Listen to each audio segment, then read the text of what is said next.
सुंदरवन जंगल में टुनटुनी चिड़िया अपनी सौतेली माँ सुंदरी कवि के साथ रहती थी।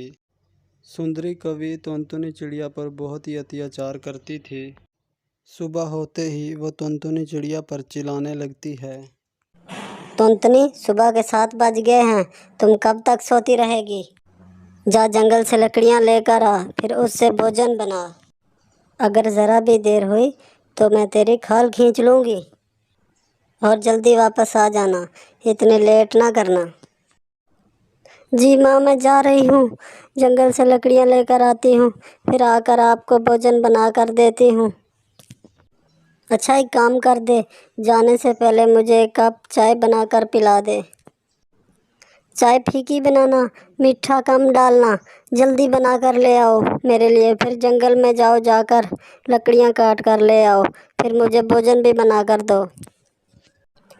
जी माँ, मैं अभी चाय बना कर लाती हूँ।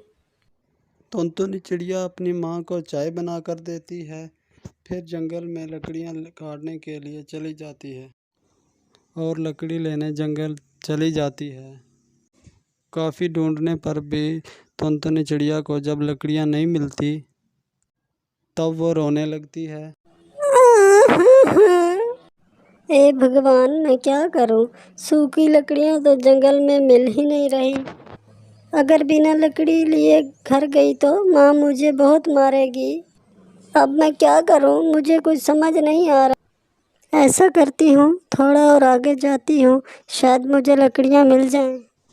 टुनटुनी चिड़िया आगे सूखी लकड़ियों की तलाश में जंगल में चली जाती है। टुनटुनी चिड़िया जब काफ़ी देर तक घर नहीं आती तब तक आप लोग कमेंट्स में बताएं 500 ज़रब 5 कितने होते हैं। जवाब कमेंट्स में लाजमी देना है। सुंदरी कवि सोचती है, जी, टुनटुनी अभी तक नहीं आई। ऐसा लगता है किसी जानवर ने उसे अपना शिकार बना लिया। अच्छा हुआ मेरे सर का बोझ उतर गया। कमबख्त ने मेरा जीना हराम कर दिया था। जब उसका बाप आएगा मैं कोई बहाना बना।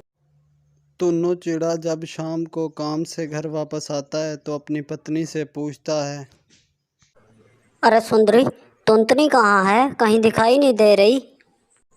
मैं उसके लिए चने भी लेकर आया हूँ। अरे ओ टुनटुनी बेटा, कहाँ हो?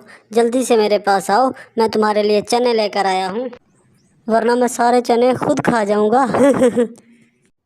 तभी सुंदरी कवि टुन्नू के सामने रोने का नाटक शुरू कर देती है। क्या बताऊँ जी, सुबह लकड़ियाँ लाने के लिए जंगल में गई थी। मेरी तबीयत कुछ ख़राब थी, इसलिए उसने ज़िद करके जंगल जाने को कहा। अभी तक जंगल से वापस नहीं आई। शायद किसी जानवर ने उसे अपना शिकार बना लिया हो। भगवान उसकी आत्मा को शांति दे।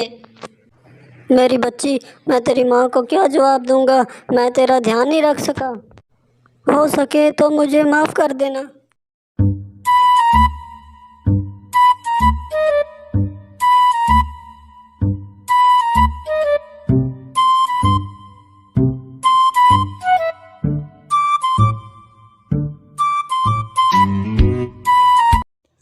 उधर टुनटुनी चिड़िया लकड़ियाँ ढूंढते ढूंढते जंगल में काफ़ी आगे निकल जाती है।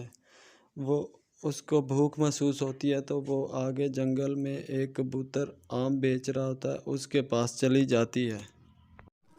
आम ले लो, आम, ताज़ा ताज़ा आम ले लो। बहुत ही स्वादिष्ट आम है और सस्ते भी। एक बार खाओगे तो बार बार आओगे। आओ पक्षियों, स्वादिष्ट आम खाओ। टुनटुनी चिड़िया आम वाली दुकान पे जाती है। कबूतर जी, मुझे बहुत ज़ोरों से भूख लगी है, मुझे एक आम खिलाओगे? लेकिन मेरे पास पैसे भी नहीं हैं। बहुत ज़ोरों से भूख लगी है कबूतर जी, मुझे एक आम दे दो ना। कबूतर बहुत ही चालाक होता है, वो टुनटुनी चिड़िया को आम खाने को दे देता है। अरे कबूतर जी, ये आम तो बहुत ही स्वादिष्ट हैं, आज पेट भर कर खाया।